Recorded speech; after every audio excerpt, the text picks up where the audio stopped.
제가 미국에서 아펜젤러 선교사님에 관한 논문을 쓸 때 조금 더 아펜젤러 선교사님을 알기 위해서 아펜젤러 선교사님을 미국에서 파송했던 그 펜실베니아의 교회를 묻고 물어서 찾아갔던 적이 있습니다.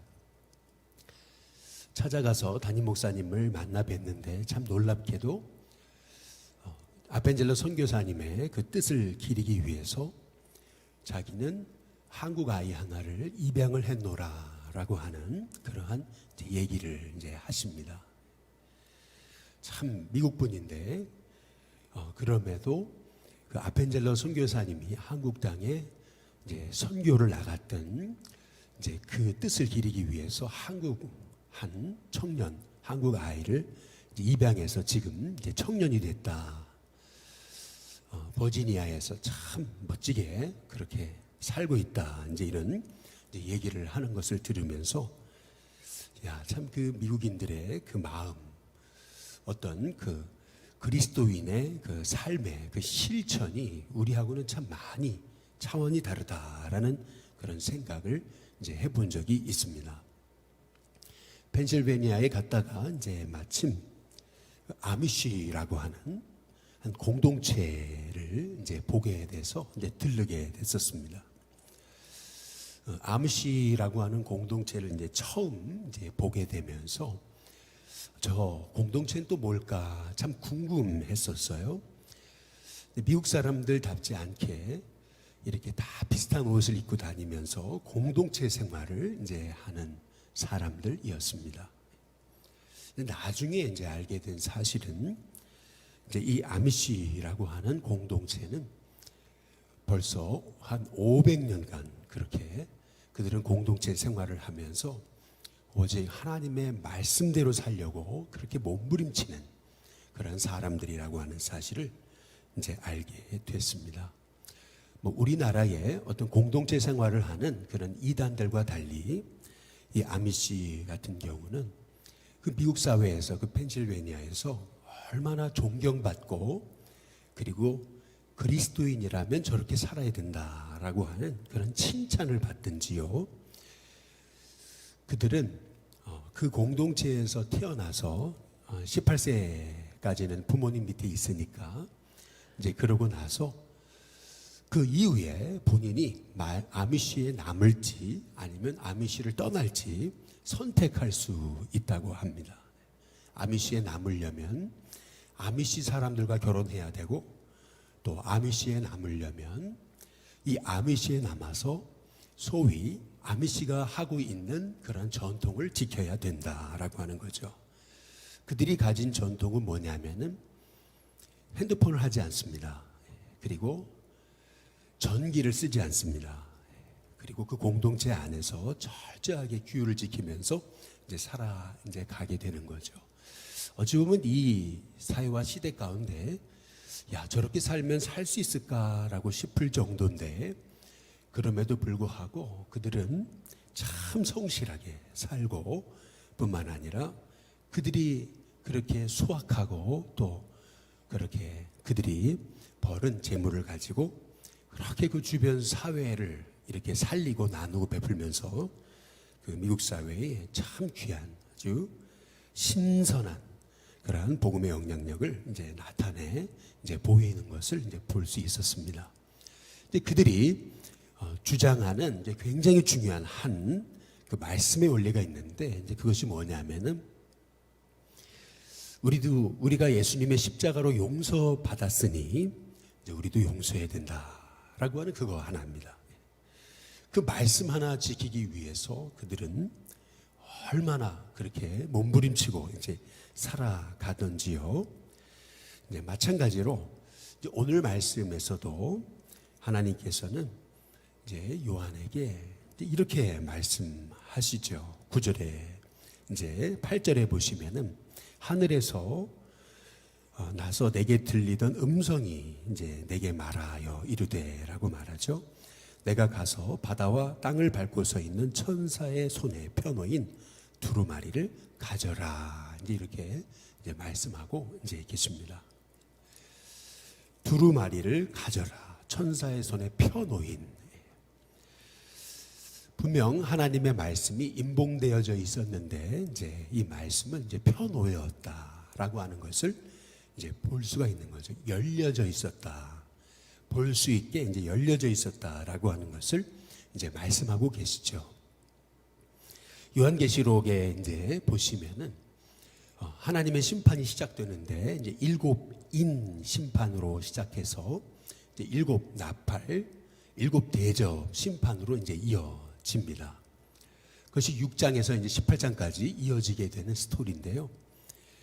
7인을 떼실 때 첫째 인부터 6째 인까지 하나님께서 이제 천사가 이제 예수님이 이제 7인을 떼시는 6인을 떼시는데 7째가 되기 전에 요한계시록에 이제 보니까 7장에서 구원받고 입맞은 하나님의 백성 14만 4천에 관한 그러한 하나님의 약속의 말씀을 받거든요. 마찬가지로 이제 7나팔도 똑같습니다. 6나팔을 부시고 7째 나팔을 불기 전에 요한계시록 10장과 11장 14절까지의 말씀이 이제 또 주어지는 것을 볼 수가 있습니다. 다시 말해 7인을 떼실 때 6째 인까지 떼시고 중간에 잠깐 소위 우리식으로 말하면 음악회를 하다 보면 인터미션이 있듯이 잠깐 다른 하나님의 환상을 보여주시고 또 7나팔을 부시는데 6째 나팔까지 부시고 이제 7째 나팔을 부시기 전에 잠깐 인터미션이 있는 것과 이제 똑같습니다. 7째 인 그리고 7째 나팔. 근데 이것이 너무 중요하기 때문에 이제 하나님께서는 그 7째 인 7째 나팔을 부시기 전에 이 요한으로 하여금 이제 하나님의 계시, 하나님의 환상을 이제 받게 하시는 것을 이제 볼 수가 있습니다. 오늘 요한계시록 여기 10장에 보시면은 6째 나팔을 부시고 7째 나팔이 불리기 전에 하나님이 이 요한에게 보여주신 환상은 10장 1절에 보니까 내가 또 보니 그랬어요. 힘센 다른 천사가 라고 말씀합니다. 구름을 입고 하늘에서 내려오는데 라고 말씀해요. 항상 구름은 이렇게 하나님이 일하시는 그러한 도구로서 이렇게 우리 예수님이 구름 타고 오신다라고 이렇게 말씀하시잖아요. 항상 하나님의 뜻을 전하는 그러한 소위 마차와 같이 그런 도구로 쓰임 받는 것이 이제 구름입니다. 그래서 천사가 구름을 입고 하늘에서 내려왔다라고 한다는 것은 이제 하나님의 뜻을 전하기 위해서 이제 내려왔다라고 하는 것을 이제 의미하는데요. 여기 보니까 그 위에 머리 위에 무지개가 있고 그 얼굴은 해 같고 발은 불기둥 같다라고 이렇게 말씀하거든요. 머리 위에 무지개가 있어요. 그리고 얼굴은 해 같습니다. 해같이 빛나요. 그리고 발은 불기둥 같아요. 요한계시록 1장 15절에 보면은 이제 이 모습이 이제 예수님의 모습을 담고 있다라고 하는 것을 이제 알 수가 있습니다. 이 천사는 예수님을 나타내는 그러한 그 모습을 가지고 지금 2절에 이제 보시면은 그 손에는 펴놓인 작은 두루마리를 이제 들고 이제 있어요. 그리고 오른발은 바다를 밟고 왼발은 땅을 밟고 있습니다.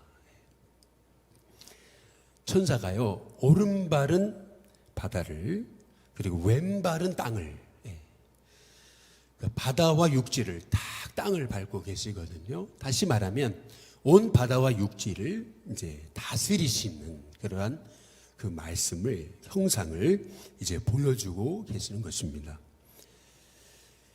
그리고 3절에 보면 사자가 부르짖는 것 같이 큰 소리로 외치니라고 이제 말씀하거든요.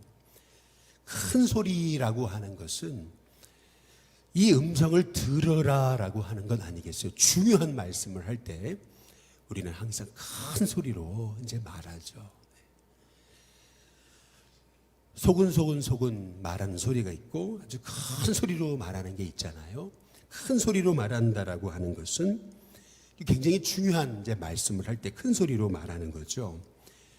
근데 그가 외칠 때 일곱 울에도 그 소리를 내어 이제 말하더라. 이제 이렇게 이제 말씀하고 이제 계십니다.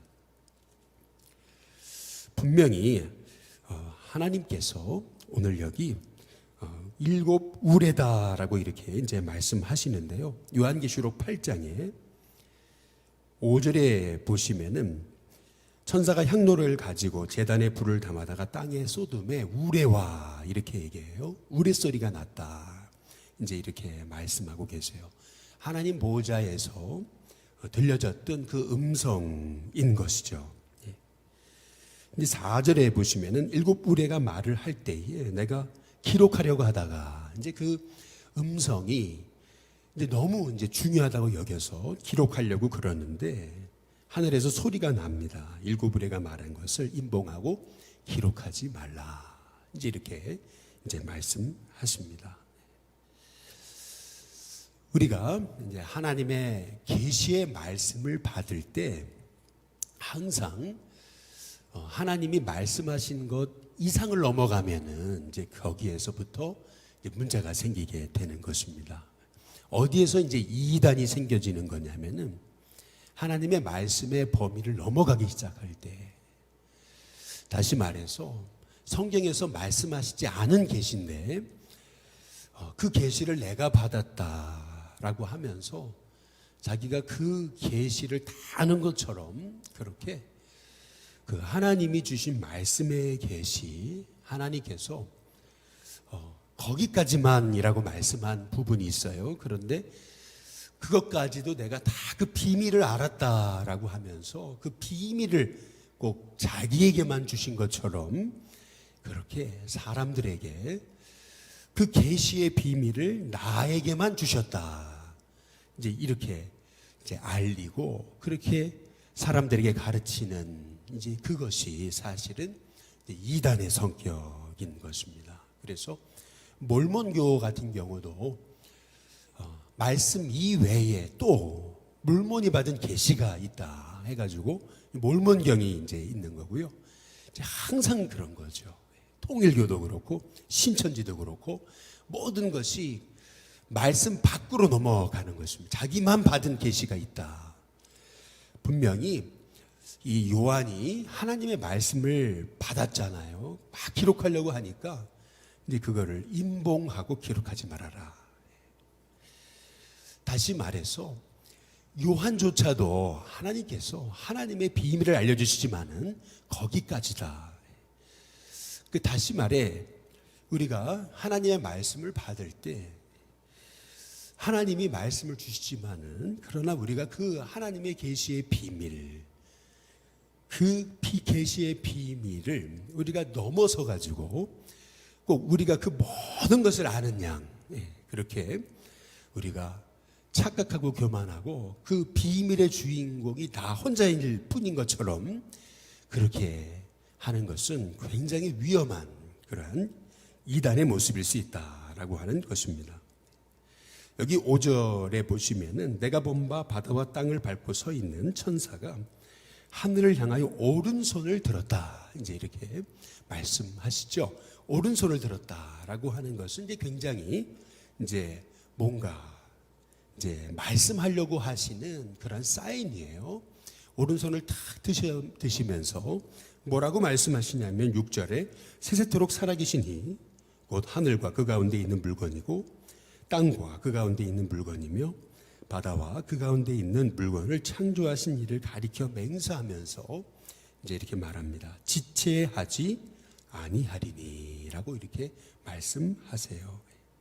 지체하지 아니하리니, 이 지체하지 않는다라고 하는 말씀 밑에 보니까 시간이 다시 없으리니 라고 이렇게 말씀하세요. 그러니까 쉽게 말하면 이제 때가 얼마 남지 않았다, 주님 오실 때가 얼마 남지 않았다라고 하는 이제 그런 말씀이에요. 그러면서 7절에 보니까 일곱째 천사가 소리내는 날 그의 나팔을 불려고 할 때에 라고 말하죠.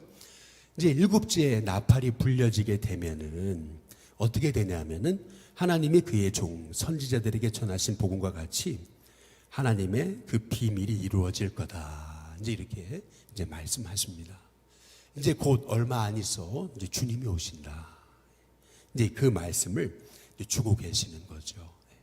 오늘 이 말씀을 통해서 이제 우리가 알아야 될 그 사실은 주님 오실 때가 머지 않았다라고 하는 것을 이제 이렇게 요한을 통해서 일곱째 나팔을 불기 전에 이제 말씀하고 이제 계시는 것이죠. 그러면서 이제 주셨던 말씀이 8절에 이제 8절부터 오늘 요한에게 이 환상을 보여주시는 그 이유, 너무나 중요한 이유가 나옵니다. 8절에 보면 하늘에서 나서 내게 들리는 음성이 또 내게 말하여 이르되 내가 가서 바다와 땅을 밟고 서 있는 천사의 손에 펴놓인 두루마리를 그다음 뭐하라 그럽니까? 가지라. 이제 이렇게 말씀하고 계십니다. 마지막 때가 될수록 우리가 해야 될 일, 그것은 뭐냐면 하나님의 말씀을 가지는 것입니다. 말씀을 붙드는 거. 그리고 9절에 보면은 내가 천사에게 나아가 작은 두루마리를 이제 주십시오 한즉 천사가 얘기합니다. 두루마리를 가질 정도가 아니고 어떻게 하냐면은 갖다 먹어버려라. 이렇게 말씀합니다. 두루마리를 취할 뿐만 아니고 그 다음에 뭐 하라고요? 가져가서 먹어라라고 이렇게 이제 말씀하고 이제 계십니다. 이것이 우리가 주님이 가까우심을 볼수록 우리가 해야 될 일인 것을 오늘 말씀을 통해서 이제 우리가 알 수 있는 것입니다. 우리가 주님이 오심을 가까울수록 우리가 해야 될 일, 그것은 뭐냐면 하나님 말씀을 취하는 거고요. 근데 그것을 말씀을 취하는 정도가 아니고 그것을 먹는 것입니다. 하나님의 말씀을 이제 먹는다라고 하는 것은 그것은 그 말씀이 내 삶이 되도록 내 인격과 삶과 내 생각 자체가 되도록 그것을 받아 먹어라 라고 이렇게 이제 말씀하고 계시는 거거든요. 옛날에 고등학교 때 어떤 친구가 영어 공부를 하는데 영어 사전을 한 장 찢어가지고 다 외우고 나서 그거를 이제 씹어 먹으면서 이제 내가 이거를 완전히 사전 하나를 다 씹어 먹겠다고 이제 이렇게 참 우스갯소리로 이제 그랬던 경우도 이제 있었죠. 마찬가지로 지금 요한에게 두루마리를 취하라. 그리고 이 두루마리를 갖다 먹어버려라. 이 말씀을 먹어라. 이제 이렇게 이제 말씀하고 이제 계시거든요. 그랬더니 9절에 내 배에는 쓰나 내 입에는 꿀같이 달 거다. 이제 이렇게 말씀하고 있어요. 그래서 10절에 내가 천사의 손에서 작은 두루마리를 갖다 먹어버리니 내 입에는 꿀같이 다나 먹은 후에 내 배에서는 쓰게 되더라 라고 이렇게 말씀하고 있습니다. 항상 하나님의 말씀을 받을 때는요 그렇게 말씀이 스윗합니다. 아주 말씀이 너무 꿀같이 달죠. 예배의 자리에서 말씀의 은혜 받을 때는 그 말씀이 그렇게 달고 오묘합니다. 그 말씀이 얼마나 좋은지요. 그 말씀의 자리에 계속 있고 싶어요. 말씀을 묵상하고 그리고 말씀을 이제 보게 되면서 은혜 받을 때는요. 이 말씀의 자리에 계속 있고 싶어요. 얼마나 은혜가 흘러 넘치든지요. 그런데 이 말씀의 은혜의 자리하고 말씀을 살아내는 자리는 좀 다릅니다. 말씀을 받고 은혜 받을 때는 그렇게 달콤한데 막상 이 말씀을 가지고 살려고 하면은 그것이 내 삶에 쓰게 되는 그러한 경우가 이제 있는 거죠. 은혜 받았어요. 말씀대로 살아야지 해가지고 세상 속에 들어가서 말씀을 가지고 살려고 해보니까 이 말씀대로 산다는 게 너무 힘들고 어렵잖아요. 그러나 우리는 이 말씀이 이렇게 내게 닳고 오묘할 뿐만 아니라 삶으로 살아내면서 이 말씀의 이 경험을 통해서 이 말씀이 내 삶에 그대로 이것이 성취되는 그러한 것을 우리가 보게 돼야 된다는 거죠. 오늘 여기 11절에 보면은 그가 내게 말하기를 내가 많은 백성과 나라와 방언과 임금에게, 그 다음 뭐라고 말씀하십니까? 다시 예언하여야 하리라 하더라. 여기서 중요한 말씀은 다시입니다. 먼저 우리가 하나님의 말씀을 받고 또 그 말씀대로 살아내야 하나님의 말씀을 세상 가운데 다시 예언하고 선포할 수 있다라고 하시는 이제 그러한 말씀이죠. 저와 여러분이 이 마지막 때에 우리가 해야 될 일, 그것은 말씀을 취하고 뿐만 아니라 그 말씀을 받아먹고, 그 말씀을 받아먹는 것이 받아먹을 때는 아주 달콤하지만 삶 속에서 그것을 행할 때는, 그걸 실천할 때는 너무나 쓰구나. 왜? 내가 죽어야 되니까요. 그 말씀대로 실천하려면은 내가 손해볼 게 너무 많으니까요. 말씀대로 살려고 하다 보니까 너무나 부딪히는 게 많으니까요. 그러나 그럼에도 불구하고 우리가 우리의 삶을 통해서 하나님의 말씀을 세상 속에 흘려보내는 사람이 되려면은 우리가 다시 예언하는 하나님의 말씀을 세상 속에 우리가 드러내는 하나님의 종이 되려면은 말씀을 취할 뿐만 아니라 말씀을 받아먹고, 그 말씀이 내 삶 속에 쓰다 하더라도 그 말씀이 내 삶 속에 그것이 적용되어져서 우리의 삶이 되어지고 삶으로 나타나는 은혜가 우리의 삶 속에 있게 돼야 될 줄로 믿습니다. 제가 미국에서 대학원 공부를 할 때는 워싱턴 DC, 다시 말하면 미국 수도에서 공부를 했기 때문에 뭐 너무나 없는 게 없었어요. 뭐 전철도 다 연결돼 있고 누릴 수 있는 게 너무 많았어요. 근데 박사 과정을 공부하기 위해 갔던 켄터키라고 하는 곳은 그야말로 시골이었어요. 그런데 참 제가 거기서 늘 갈 때마다 제가 느꼈던 것은 뭐냐면은, 그곳은 가게 되면은 뭔가 이렇게 영적인 기운이 느껴지는 이제 도시였어요. 근데 그 이유가 뭘까? 이제라고 이제 제가 깨닫게 된 것은, 이렇게 가게들 이런 데마다 주일이면은 쉬고 주일이면은 철저히 문을 닫고 그 가게 앞에 우리는 하나님을 믿습니다 라고 하면서 주일은 쉽니다 라고 하는 그런 말씀에 실천하는 그런 모습들이 있는 것을 이제 보게 됐어요. 평일날 저녁이면은 온 도시가 그냥 조용해지고 불이 다 꺼집니다. 술집은 별로 찾아볼 수 없고, 뿐만 아니라 주일이 되면 상점들이 문을 닫아요.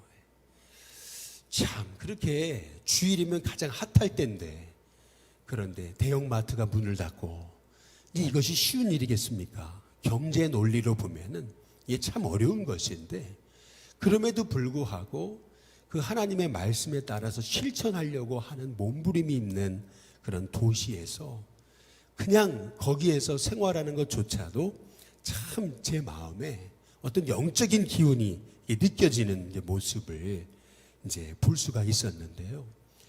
우리가 하나님 말씀, 예를 들어 안식일을 기억하여 거룩히 지켜라, 말씀의 은혜 받을 땐 좋죠. 그러나 삶 속에서 그것을 살아내려고 할 때는 너무나 씁니다. 그 말씀대로 살려고 한다는 것이 얼마나 어려운지요.